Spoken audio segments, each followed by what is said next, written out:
Boa noite, pessoal. Então, hoje eu vou regravar a aula que não ficou gravada ontem e vou falar um pouco sobre a biossegurança em centro cirúrgico. Ontem a gente teve essa aula, né? Foi uma aula bem produtiva. A gente falou bastante sobre controle de infecção, mas infelizmente a minha aula não ficou gravada. Então eu vou regravar ela e vou enviar para a escola para vocês conseguirem desenvolver esse conteúdo e conseguir também realizar a tarefa que vai ser solicitada pela escola. Então, a biossegurança no centro cirúrgico. Asepsia, que significa ausência de germes e infecções de matérias sépticas, dirige-se à limpeza e à eliminação de agentes infecciosos. Os princípios assépticos e a técnica adotadas pela equipe perioperatória são esforços fundamentais no controle da infecção. Então, hoje a gente vai falar bastante sobre asepsia, agentes causadores de infecção, né? E a asepsia, na verdade, ela é a base de tudo para um instrumentador cirúrgico e para o procedimento cirúrgico. O procedimento cirúrgico, ele é exigido, né, todas as técnicas assépticas, então a gente vai falar bastante sobre esse conceito, sobre essa técnica, e é uma técnica que é a ausência de germes, né? Então, são técnicas de esterilização, limpeza de pele, controle de infecções, barreiras, né, de proteção que existe dentro do centro cirúrgico para realizar os procedimentos cirúrgicos que estão e que competem ao instrumentador cirúrgico. Então, os programas eficazes de controle de infecções para a sala de cirurgia em hospital devem ser executados por cada pessoa que cuida do paciente. Programas de controle de infecções envolvem métodos e sanitizações ambientais e manutenções das facilidades, limpeza de sala de ar, limpeza de pele do corpo em geral, de pacientes, cirurgiões da equipe, a esterilidade dos equipamentos cirúrgicos, estrita técnica séptica cuidadosa, absorvência de procedimentos escritos que estão bem definidos nas regras e regulamentos. Então, cada hospital, né, ele tem uma comissão que é a comissão de controle de infecção. Não existe hospitais, né, sem o controle sem essa comissão. As comissões, elas foram construídas para editar normas, regras, para organização de todos os procedimentos, do fluxo, principalmente aqui que a gente está falando, né, dentro do centro cirúrgico. O controle de infecção, ele perto, né, perante o controle de infecção, só a direção mesmo. Então, ele responde à direção, não responde a mais nenhum órgão dentro do hospital. E aí, quando o controle de infecção ele é montado e organizado, né, ele contém um enfermeiro do controle de infecção, um infectologista, geralmente se existe na cidade, em hospitais maiores, eles precisam ser contratados para fazer parte dessa comissão, técnico de enfermagem para também fazer parte dessa comissão e às vezes mais algum integrante do hospital. Então, é uma comissão que ela vai organizar e vai começar a observar todos os procedimentos, né? O controle da infecção, como falam, porque ela observa, né, os índices de infecções, por exemplo, em cirurgias, e o meio e a forma dessas infecções elas serem tratadas e também evitadas. Quando a gente fala em controle de infecção, a gente está falando de protocolos, está falando de esterilização de material, está falando de dentro do centro cirúrgico, né, existe toda uma equipe, né, e que geralmente quem coordena essa equipe é o enfermeiro que coordena ali no setor. Então, essa equipe ela é voltada para conduzir as cirurgias de uma melhor maneira possível, evitando que essas cirurgias elas sejam e aconteçam a contaminação, aonde que vai ter, né, o risco para esses pacientes. Então, a primeira coisa quando a gente tem um procedimento cirúrgico, né, é evitar os danos. Então, eu posso até ter esse procedimento, procurar sanar as enfermidades desse paciente. Mas o mais importante é a gente evitar algum dano relacionado ao procedimento. Então, o controle de infecção, ele trabalha com isso, com a prevenção, com estatísticas, com a correção quando necessário, e isso faz com que a qualidade da assistência ela aumenta, e quem vai ganhar, né, é o próprio usuário que está realizando esse procedimento. Então, o corpo humano, né, ele tem 3 linhas de defesa para combater as infecções. Então, antes de mais nada, né, a gente tem que perceber e entender, né, como funciona o nosso corpo, quais as linhas de defesa, né, o que os germes, né, os agentes infecciosos, eles estão voltados nesse tipo de procedimento. Então, a primeira linha de defesa consiste nas barreiras externas, tais como a pele, as membranas, as mucosas, que são usualmente impermeáveis a muitos micro-organismos. Então, todo mundo sabe, né, que o maior órgão do nosso corpo é a pele. E aí, quando a gente faz um procedimento, uma incisão cirúrgica, a gente está fazendo uma abertura desse órgão, né? Uma abertura como uma porta de entrada também para os agentes infecciosos. A gente está quebrando a primeira linha de defesa do corpo, né? Em relação aos micro-organismos. E aí, gente, as mucosas também, né? Elas são barreiras, né, que impedem que esses micro-organismos eles invadem através dos nossos orifícios, tanto o trato urinário, genital, quanto o trato gastrointestinal. Então, o corpo humano, né, a segunda linha de defesa, né, a resposta inflamatória que previne a invasão e produção dos patógenos, possivelmente do seu envolvimento com os outros tecidos. E aí, quando a gente fala, né, na segunda linha de defesa, a gente já está falando naquele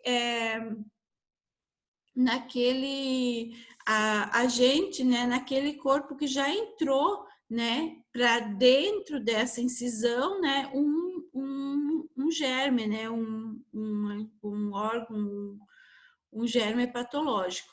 E isso faz com que esse germe, ele cria uma resposta inflamatória. Então, imaginam vocês, né, que quando a incisão ela já está contaminada por uma incisão, essa resposta inflamatória ela vai acontecer. Muitas vezes ela é mais profunda, outras vezes ela é mais superficial, né? A base da pele ou a parte subcutânea da pele.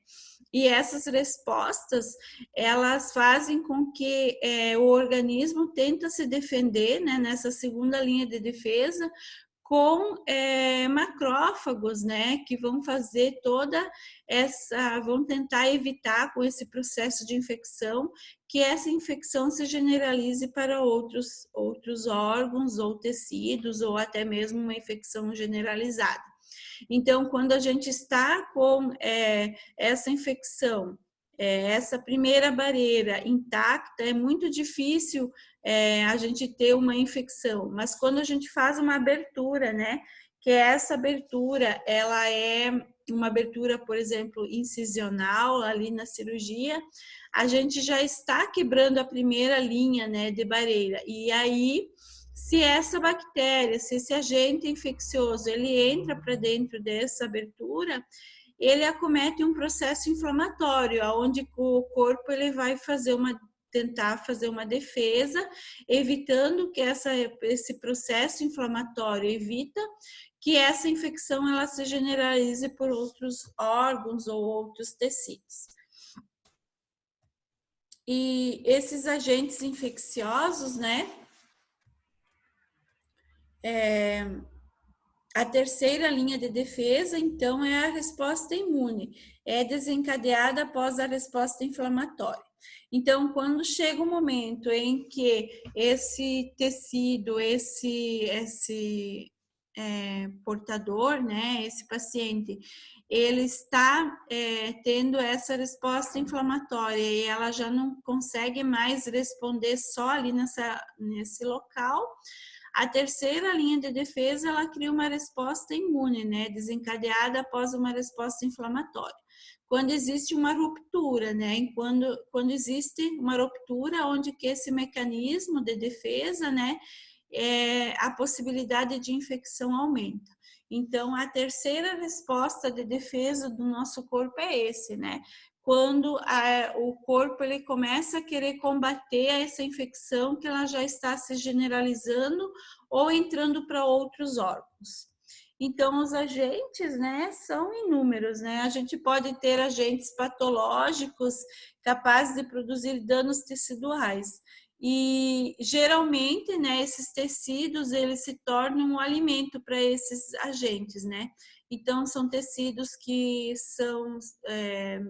eles desenvolvem, né, uma necrose, um exudato e esses micro-organismos eles vão se alimentando e se tornando cada vez mais se multiplicando, né, e tornando cada vez maior o processo da infecção. Então, em seres humanos, né, o equilíbrio satisfatório pode ser alcançado entre os patógenos invasores, hospedeiro, resultado em ausência de queixa da doença, a gravidade, a virulência do patógeno, o tamanho e a composição da população microbiana, o ambiente físico suscetível do hospedeiro determinam a ocorrência da inflamação. Então, quando a gente tem um agente infeccioso, quanto mais agressividade e vírus que está ali nesse local, maior é essa população macrobiana, né? Maior é essa ocorrência de infecção. E aí os nossos mecanismos de defesa, o mecanismo de defesa do corpo, ele começa a entrar em ação para tentar neutralizar, né, esses micro-organismos que estão afetando o corpo em si, né? A virulência refere-se à potência do patógeno e à capacidade de produzir a doença. Quanto mais alta a virulência, maior é o seu potencial de desenvolver essa doença. Então, quando a gente fala em virulência, né, a gente está falando em micro-organismos que estão invadindo e estão se tornando cada vez mais agressivos para o corpo. E aí, essa capacidade desses micro-organismos, eles vão se tornando cada vez mais agressivos, e aí também vai de toda a questão do paciente, né? O paciente, ele pode entrar dentro do hospital, né, e sair doente, né? E aí, o que entra, né, dentro desses princípios, né, também, são as infecções comunitárias e hospitalares. Quando uma infecção ela é comunitária, quando uma infecção ela é hospitalar. Quando uma infecção é comunitária, é quando o paciente ele adquire a infecção dele na comunidade. Então, ali na comunidade, né, ele faz um processo infeccioso e, por coincidência, né, ele interna e ele desenvolve esse processo durante essa internação. Então, são consideradas infecções comunitárias em pacientes até 72 horas de internação. Após as 72 horas, se esse paciente desenvolver algum quadro infeccioso após as 72 horas, né, que não tinha, ele é considerado uma infecção hospitalar. Então, as infecções hospitalares, elas são causadas, né, por agentes infecciosos que são adquiridos dentro do hospital. Então, quanto mais suscetível está esse paciente, a imunidade baixa, maior é o risco desses pacientes terem infecção hospitalar. Porque dentro dos hospitais, né, existem as bactérias, né, principalmente as com multiresistência, né, resistência aos os microbiotas, né, aos antibióticos, e esses antibióticos, eles desenvolvem, né, essas bactérias, eles desenvolvem uma resistência porque elas estão, já se mutaram em cima de um tratamento, né, por antibiótico.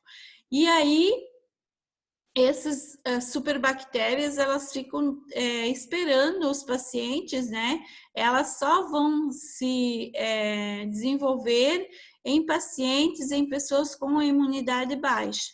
Então, por exemplo, pacientes que internam para fazer cirurgia, fazem uma cirurgia, estão bem, mas às vezes perdem sangue, às vezes eles estão com um longo período de internação, muitos procedimentos invasivos, e isso faz com que esses agentes infecciosos, eles se tornam oportunistas e eles acabam desenvolvendo as infecções, tanto de parede incisional, como de pulmão, infecções urinárias também, né? E como são bactérias bastante agressivas, né? Porque já são bactérias que estão dentro das unidades de saúde dos hospitais. Essas bactérias, elas têm um diferencial e uma gravidade muito maior do que bactérias comunitárias. E aí também, né, o uso abusivo dos antibióticos também pode causar, né, esse aumento dessas bactérias, né, que são bactérias super resistentes, né?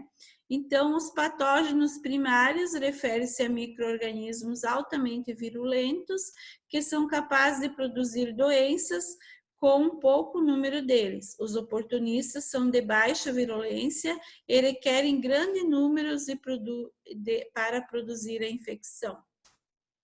Então, os parasitas, né, são micro-organismos que residem sobre o corpo humano, né, sobre os organismos vivos chamados como hospedeiros. Aí eles encontram ambiente, alimento necessário para viver e reproduzir. Então, um exemplo disso, né, é o tétano, que causa o tétano, né, a bactéria, o Clostridium, que não pode sobreviver em tecido saudável, mas precisa de material de tecido morto. Então, esse material de tecido morto, um grande exemplo também para quem trabalha na maternidade, como eu posso citar o escoto umbilical, né, onde tem uma degeneração celular por conta da cicatrização do coto, né, da onde que estava inserido o cordão umbilical.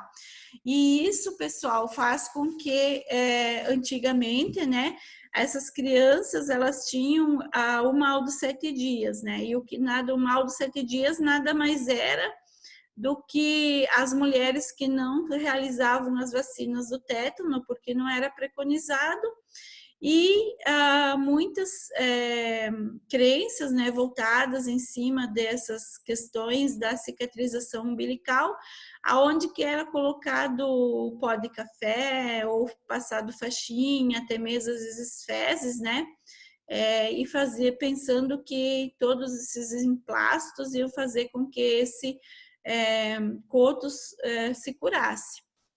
E aí surgia, né, essas bactérias, né, essa entrada, essa porta de entrada, que são bactérias que não querem viver com oxigênio, né? Elas vivem com pouco oxigênio e assim elas vão se reproduzir.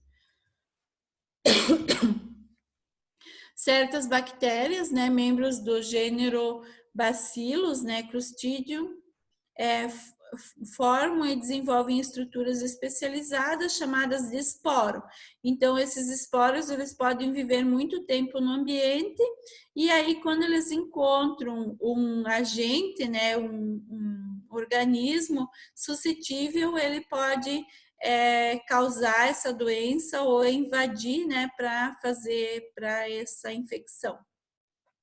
Então, existem ambientes específicos, né? Geralmente é o meio ambiente. Por exemplo, muita gente que trabalha, né, no meio rural e que não faz a vacina do tétano, ela acaba tendo essa infecção por tétano. Então, é um exemplo muito interessante, né? Que esses agentes infecciosos, eles têm as suas formas de sobreviver. Então, o tétano é um deles, né? Que forma um esporo e esse esporo ele fica dormente no meio ambiente e aí chega um momento em que ele acha uma abertura, né, da pele e esse esporo ele invade, né, essa pele e causa esses tipos de infecção. E quanto é importante, né, o controle de infecção, a questão do instrumentador cirúrgico, né? O instrumentador cirúrgico, ele tem um dos papéis mais importantes dentro da cirurgia, porque é ele que vai selecionar todo o material, vai observar a limpeza ou vai realizar a limpeza, vai observar o ambiente, as condições da estrutura dentro do centro cirúrgico. Por enquanto ele está esperando, né, que a equipe faça e realiza, né, toda a parte da anestesia e toda a parte dos campos e organização da cirurgia, ele também eticamente, né, se é um instrumentador que trabalha com ética, com desenvolvimento, com uma postura, né, um amor a essa profissão, ele vai observar todo esse processo, né, vai observar e vai buscar, né, a segurança do paciente. A segurança do paciente, ela está voltada à equipe. Muitas cirurgias, por exemplo, são limpas, estão acontecendo, mas se essa equipe ela não está preparada, né, com todas as técnicas assépticas de uma cirurgia limpa, ela pode se tornar contaminada ou suja. E assim, né, cabe ao instrumentador, é o papel do instrumentador cirúrgico fiscalizar, observar, olhar, exigir, né, os melhores processos para os seus pacientes. Muitas vezes esses instrumentadores cirúrgicos já estão voltados e organizados em uma equipe, muitas vezes eles são vinculados a instituições. Mesmo assim, né, cabe ao instrumentador, né, desenvolver todo esse processo, porque o instrumentador ele vai passando, né, a ter uma segurança, porque quando a gente faz a instrumentação cirúrgica, ele é um procedimento repetitivo, né? Então, quanto mais você realiza esse procedimento, melhor você vai desenvolver, mais carinho você vai ter por essa profissão, e é um trabalho muito gostoso, né? Porque você tem uma sequência, cada médico tem a sua sequência, cada equipe tem o seu olhar e a sua individualidade ou a sua particularidade nos procedimentos. E isso vai diferenciando, né, aquele instrumentador cirúrgico que vai trabalhar com amor, com dedicação, com responsabilidade, do que aquele que está lá só para cumprir ponto ou para receber o salário dele. Então, esses ambientes, né, queiram ou não queiram, o ambiente hospitalar, né, ele vai estar contaminado. E toda essa questão da contaminação, dos riscos de contaminação, eles vão variar muito, né, de acordo, por exemplo, desde a estrutura física e até os processos adotados. Então, quanto maior e mais rígido existem processos dentro do hospital mais organizados, menor é os riscos desses pacientes adquirir essas doenças. Então, os micro-organismos transitórios são aqueles com uma sobrevida muito curta, tais como os presentes na flora normal da superfície da pele humana.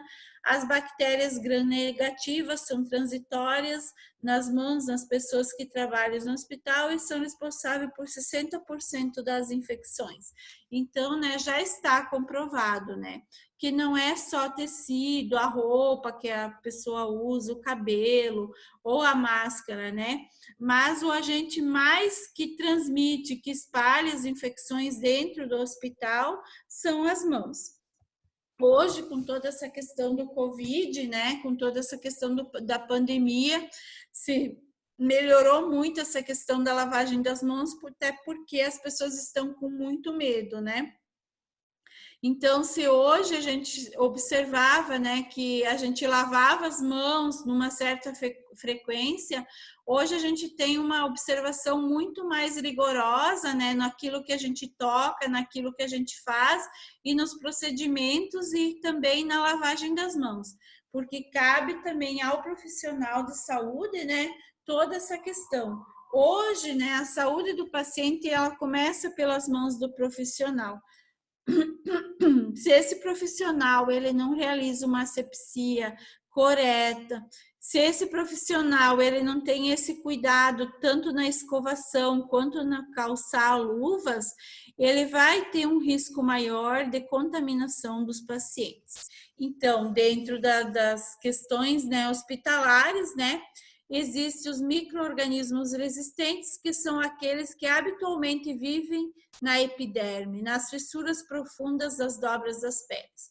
Muitas bactérias produzem um ou mais materiais venenosos chamados de toxinas. E aí, gente, entra toda a questão de mobília, na conservação do material, na organização desse material, no fluxo que existe entre as salas cirúrgicas, né? Quando eu falo de mobília, né, quanto mais conservada, menos descascada, sem nenhum risco de ferrugem, menor é o risco desses pacientes.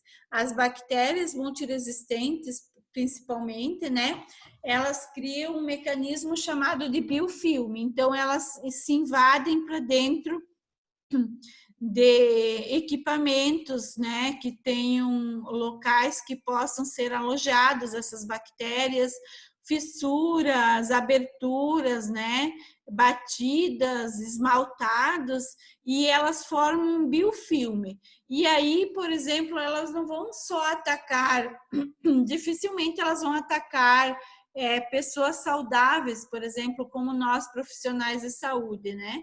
Elas vão atacar pessoas suscetíveis, né, que estão ali naquele momento, né, com às vezes com um processo de um trauma ou uma cirurgia grande ou um processo, como eu falei já, de uma cirurgia que exige um longo tempo de internação, e esses pacientes que são mais suscetíveis a essas bactérias infecciosas multiresistentes, né, que são capazes de destruir, né, levar à morte esses pacientes em decorrência da invasão, né, ou das incisões cirúrgicas, ou até mesmo de alguma via, né, tanto respiratória como do trato urinário ou do trato do sistema reprodutor também. Então, as bactérias, elas vão se diferenciar como aeróbicas, né? Ou anaeróbicas. Então, são bactérias que resistem ao oxigênio ou que só vivem na presença de oxigênio, ou bactérias que só conseguem sobreviver na ausência de oxigênio. Então, os agentes infecciosos também são parasitas, bactérias, espiroquetas, fungos, vírus ou qualquer outro tipo de micro-organismo. Uma fonte é um objeto de substância, então a gente pode ter uma fonte, um local, uma sala contaminada, como também uma substância ou pessoa onde o agente infeccioso passa para ser hospedeiro. Então, às vezes, eu posso estar contaminada, né, com um certo tipo de bactéria, eu passo a ser hospedeiro e vou contaminar, né, as pessoas que estão e entraram em contato comigo. Sendo assim, né, todos esses processos de controle de infecção, eles são voltados para evitar o máximo possível desses tipos de infecção que levam, né, às infecções mesoconiais que são adquiridas pelos pacientes durante a hospitalização, com confirmação de diagnóstico pela evidência clínica e laboratorial.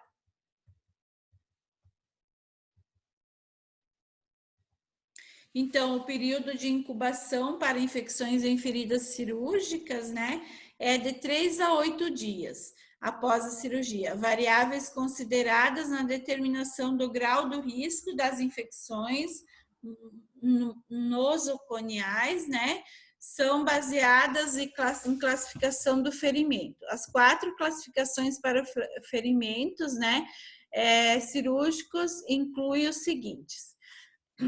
Então, gente, antes de eu falar sobre essas classificações, eu quero falar um pouquinho sobre o papel do controle de infecção. E aí, assim, como você sabe se esses pacientes tiveram algum tipo de infecção dentro dessas, durante esse tempo cirúrgico e no pós-operatório? Através de pesquisas, né? Então, a comissão, né, de controle de infecção, ela realiza principalmente a consulta fonada. Ela liga para os pacientes que fizeram cirurgia e essas ligações, elas se tornam estatísticas. Então, por exemplo, um exemplo clássico, né? Houve 100 cirurgias no mês de abril, por exemplo. Dessas 100 cirurgias, ocorreu 4 cirurgias que ocorreram infecções ou de parede ou de mais profundas, né? E isso acarreta, né, a um controle de infecção para exatamente saber se essa qualidade que o instrumentador, que a equipe cirúrgica e que a própria instituição está fornecendo é uma instituição, é uma qualidade de serviço adequada para os procedimentos que estão sendo realizados. Então, existem, né, as feridas limpas, que são rupturas de pele estéril e inflamação, sem inflamação e não atinge os tratos gastrointestinais, e nem respiratório, nem urinário, nem genital. As feridas de classe 1 incluem cirurgias, aniografias e biópsia de mama, procedimentos ortopédicos. Então, quando a gente fala, né, em cirurgias limpas, a gente fala de cirurgias que não atingem nenhum tipo de orifício, né, interno, como os orifícios ocos, né, os órgãos ocos, e que se torna essas cirurgias não mais limpas, mas sim potencialmente contaminadas ou sujas. E, por exemplo, para a gente observar, né, se essas cirurgias, elas são cirurgias que foram infectadas, né, se a gente observar cirurgias limpas, elas não deveriam estar ou ser infectadas. Se elas estão infectadas, são cirurgias que teve em algum momento do processo, elas tiveram uma quebra desse processo e aconteceu então a contaminação desse procedimento cirúrgico. Então, sempre que a gente fala em cirurgia limpa, né, são cirurgias que derivam de um menor risco para o paciente, né, com infecções locais nesse local. Então, existem as cirurgias potencialmente contaminadas, que são as cirurgias que já atingem algum tipo de órgão, né? Um exemplo de cirurgia potencialmente contaminada é a cesariana. Então, a cesariana, ela vai e atinge lá dentro, né, do útero, né? Ela abre todas essas cavidades e ela atinge o útero. Então, ela se torna uma cirurgia potencialmente contaminada. Então, muitas vezes, né, essas cesáreas, elas se tornam cesáreas com abscesso de pele ou algo mais grave, né, interno, quando esses agentes invasores eles invadem mais camadas internas desses orifícios que foram feitos. As de classe 3, então, são feridas contaminadas, são inflamações agudas, com presença de pus, trauma de fonte limpa. Então, quando existe já um processo inflamatório, né, e está naquele local ali com presença, né, ou trauma. Então, ela já é considerada contaminada. E as de classe suja, né, são cirurgias, né, que vão pegar vísceras às vezes, né, obstruções intestinais, onde que tem que se abrir, né, com micro-organismos patogênicos presentes antes da cirurgia. Então, falando um pouquinho sobre os tipos de cirurgias limpas, potencialmente contaminadas e sujas, né?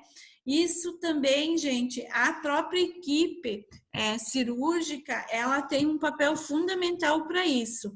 Por exemplo, né?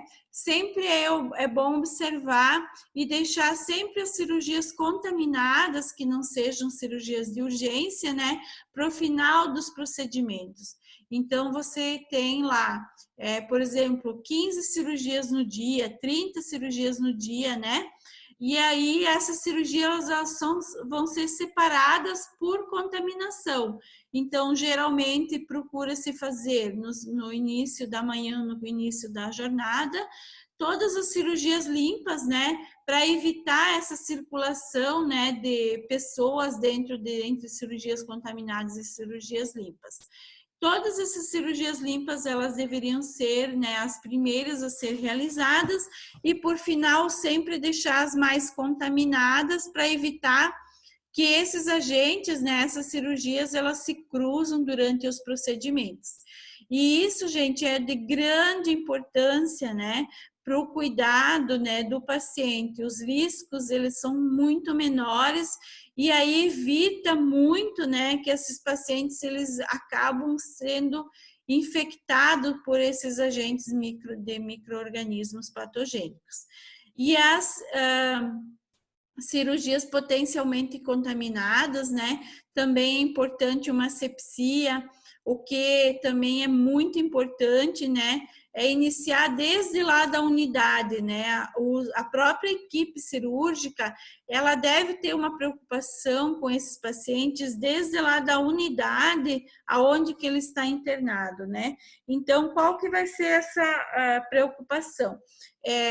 Manter, né, fazer, né, exigir as rotinas, né, dos banhos antes das cirurgias, né, para retirada dessa flora transitória, evitando que essa flora transitória ela invada essas incisões cirúrgicas, né, retirada de prótese, retirada de todos os adornos, né, evitar que esse paciente vá para o centro cirúrgico com algum tipo de roupa dele mesmo.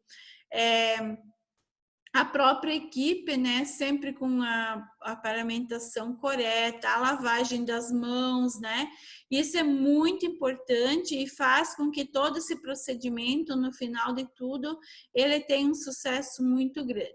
Assim, gente, quanto mais essa equipe se responsabilizar, quanto mais temos pessoas responsáveis dentro dos centros cirúrgicos, né, tanto médicos, enfermeiros e pediatras e até mesmo os técnicos de enfermagem, né, maior é o sucesso dos nossos procedimentos. E quem vai ditar, né, se os nossos procedimentos estão tendo sucesso ou não, são os baixos índices de infecções de ferida operatória realizadas, né, ou existentes durante tal mês. Então, sempre é muito importante, né, que toda a equipe ela atue junto com a limpeza das salas, com as rotatividades da sala, né? Também o instrumentador cirúrgico com esse papel importante, fundamental, evitando que esses agentes eles causam um dano maior do que aquele paciente veio buscar. Quando a gente fala em cirurgias contaminadas, né, ou cirurgias sujas, né, A gente tem que lembrar também dos procedimentos dos pós-acidentes, aonde que essas pessoas elas acabam tendo contato com tera, tendo contato com secreção, né? E outros tipos, às vezes até perfurações do intestino, fazendo com que essas cirurgias elas se tornem cada vez mais potencialmente contaminadas.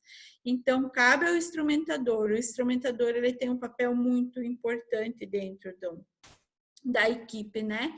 Porque é ele que vai tanto auxiliar como observar todo esse procedimento. E isso é muito importante para a correção dos procedimentos que não estão sendo realizados corretamente. E tanto equipes particulares como instituições, né? Se o papel, né, cabe o papel desses profissionais e a diminuição dessas cirurgias contaminadas, né? E fazendo com que a gente tenha índices muito baixos, isso se torna e mostra a qualidade tanto da assistência como a estrutura física, mostra que os protocolos voltados ao controle de infecção, ao controle desses germes patológicos que a gente está conversando, eles são muito rigorosos e eles acabam se tornando, né, cada vez mais importantes dentro dessas instituições. Então, gente, a parte, né, a principal parte dessa aula que eu dei, dessa primeira aula, era isso. Então, esse conteúdo vai para a escola e vocês vão achar lá no link que a escola vai disponibilizar. Então, um abraço a todos e a gente se enxerga sábado, né? A gente vai ter uma aula sábado que vai ser muito boa e eu espero que todo mundo participe, porque a participação ao vivo ela é muito melhor do que eu estar aqui na frente de um vídeo gravando vídeo para vocês. Um abraço.